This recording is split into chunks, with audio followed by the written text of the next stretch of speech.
Every human alive today shares the same origin story. No matter where you live, who you are, or what language you speak, your ancestors once stood in Africa, and then they left. For hundreds of thousands of years, humans lived only on one continent. Africa wasn't a prison, it was home. But something changed. The climate began to shift, rain patterns failed, forests turned into open grasslands, food became harder to find, survival became uncertain. Early humans didn't migrate because they were curious explorers.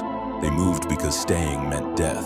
Small groups followed animals, they followed water, they followed opportunity. Step by step, generation by generation, humans crossed unfamiliar terrain. There were no maps, no plans, only instinct and memory.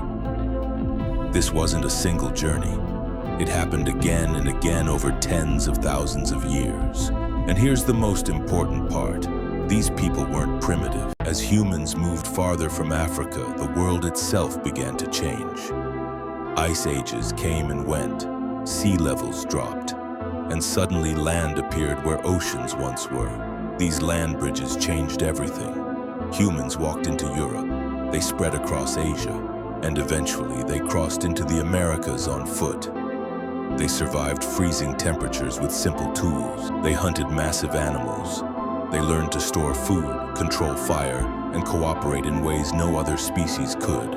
This is where one of the biggest myths begins. For a long time, people called these cultures primitive, but surviving an ice age without technology is not primitive. It's intelligent. These humans understood seasons, animal behavior, and geography. They passed knowledge orally, generation after generation. Nothing was written, but nothing was random. Every migration left traces in genetics, in tools, in culture. And because of this expansion, humans became the most adaptable species on Earth, from deserts to rainforests, from tundra to islands. By the time the ice began to melt, humans were everywhere. And once they settled, once they stopped moving, history was about to change forever.